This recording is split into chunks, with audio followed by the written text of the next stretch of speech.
करने वाले हैं पास्ट परफेक्ट टेंस। अब इस टेंस का मतलब क्या है? पास्ट है तो मतलब था, क्योंकि ये परफेक्ट है मतलब काम हो चुका था।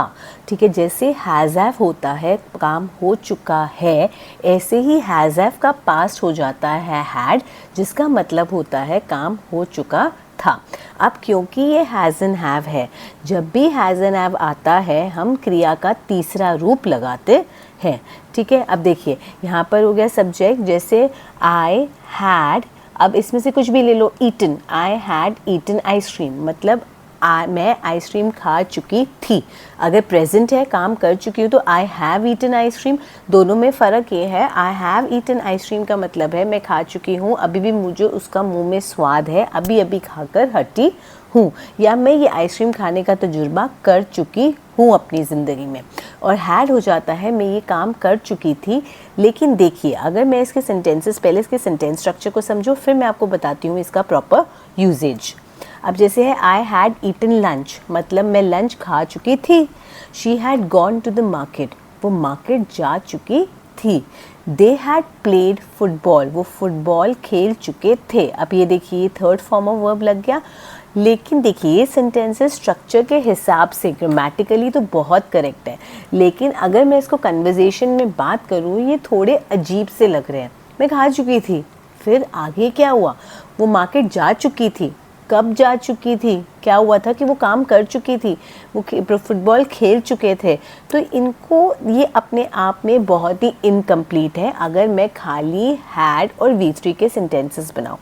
एक्चुअल सिचुएशंस जहाँ स्पोकन इंग्लिश में हैड यूज़ होता है वो सिचुएशन है कि जब अब दो एक्शंस की बात करो, दो पास्ट एक्शंस की, दो काम हो रहे हैं आपके प्रेजेंट में भी, प्रेजेंट कॉन्टिन्यूस में भी ये एग्जांपल्स होते हैं कि जहाँ पर आपके दो एक्शंस हो रहे होते हैं, ये दो एक्शन साथ में चल रहे होते हैं, एक चल रहा होता है जब कुछ हो जाता है, तो ये भी उसी कॉन्सेप्ट पे सिमिलर ही है। अब आपके जब दो एक्शंस हो रहे होते हैं, मतलब एक एक्शन तो डेफिनेटली आप कर चुके थे, कब? जब दूसरा एक्शन हुआ।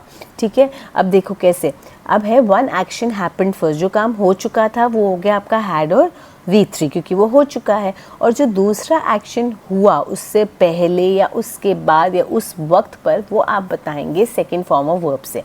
अब ये थोड़ा सा कंफ्यूजिंग लग रहा है, इसको एक एग्जाम्पल से समझते हैं। ठीक है, जैसे मैं बोलूँ कि मैं अपना काम कर चुकी थी जब मेरी मदर के आने से पहले। आपकी मदर मार्केट गई हुई थी, आपकी मदर ने कहा होमवर्क करके रखना, तो उनके आने से पहले मैं काम कर चुकी थी। काम पहले क्या हुआ?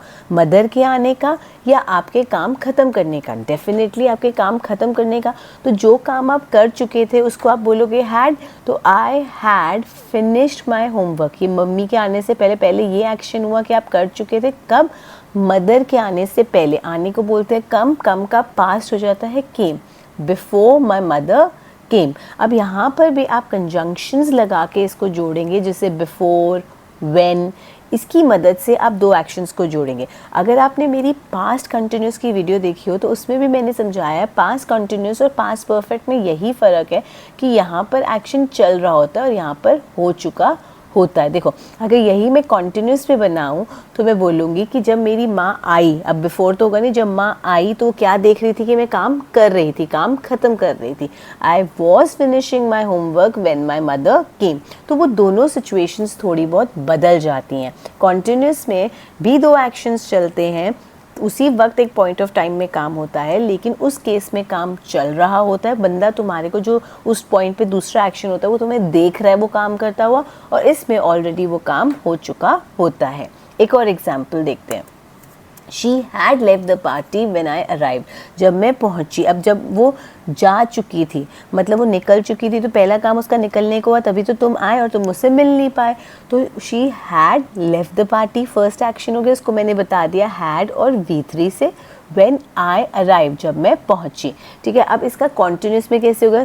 जब मैं पहुंची वो निकल रही थी, मतलब तुमने उसको बाहर जाते हुए देखा, एग्जिट मारते हुए देखा। She was leaving when I arrived। तो किसी भी दो एक्शंस को हम जोड़ते हैं कंजंक्शंस से।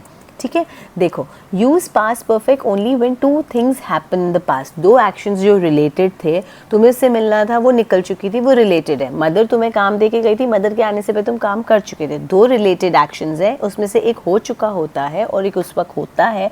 तो जो हो चुका होता है हैड और V3, और जो दूसरा एक्शन जो होता है वो है सेकेंड फॉर्म ऑफ वर्ब।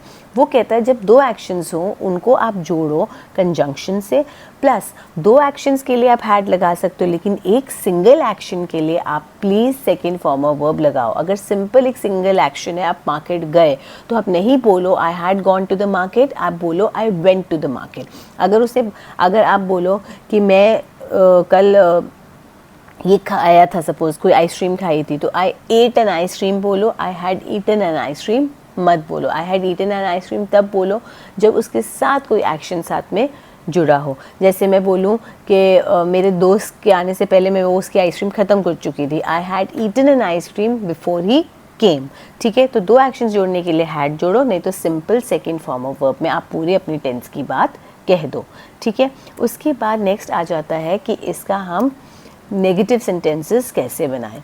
अब क्योंकि हमने, अगर मैं खाली बोलूँ आई ईटन, ईटन का अपने आप में कोई मीनिंग नहीं है, क्योंकि आई हैव ईटन भी होता है, आई हैड ईटन भी होता है। क्योंकि हमारे ईटन का काल हैज़, हैव और हैड बता रहे हैं, तो ये हो गए हमारे हेल्पिंग वर्ब। अब जब भी हमें हेल्पिंग वर्ब पता चल जाता है, हमारा नॉट लगाना बहुत आसान हो जाता है, क्योंकि मैंने हर वीडियो में यही सिखाया है कि नॉट लगाने को रटो मत, स्ट्रक्चर को रटो मत, सिर्फ ये समझो कि सेंटेंस में आइडेंटिफाई करो हमारा हेल्पिंग वर्ब क्या है, हमारी सहायक क्रिया क्या है। यहाँ पर हैड हमारी सहायक क्रिया है जो बता रही है मैं पास्ट की बात कर रही हूँ, इसी को हैज़ लगा दूंगी तो ये प्रेजेंट हो जाएगा। तो ये सहायक क्रिया है और ये हमारी मेन क्रिया है, मेन कार्य जो हो रहा है। अब इसके बीच में आ जाएगा हमारा नॉट। तो she had eaten the food when I reach, she had not eaten the food when I reached. ऐसे ही अगर आपको क्वेश्चंस बनाने हैं, आप अपनी सहायक क्रिया को आगे ले आओ। बिल्कुल, तो हो जाएगा had she eaten the food when you reach. अब जैसे ही सहायक क्रिया आगे आती है, हमारा मतलब हो जाता है क्या वो खाना खा चुकी थी जब तुम पहुँचे। अब ये हमारी बेसलाइन है क्वेश्चंस बनाने की, इसी को आगे बढ़ाइए। Why had she eaten the food when you reached? वो क्यों खा चुकी थी, तुम्हारा वेट क्यों नहीं किया। With whom had she eaten the food when you reached? किसके साथ खा चुकी थी उसने, तो खाना तुम्हारे साथ खाना था। How had she eaten the food when you reached? कैसे खा सकती है तुम्हारे बिना। क्लियर। तो अगर आपको इसमें कुछ भी डाउट हो तो प्लीज़ आप कमेंट बॉक्स में लिखिए, और अगर कोई और ग्रामर टॉपिक आप करना चाहते हैं तो वो भी लिख सकते हैं। और अगर वीडियो पसंद आई हो तो please like, subscribe and share ज़रूर करिए। Thank you.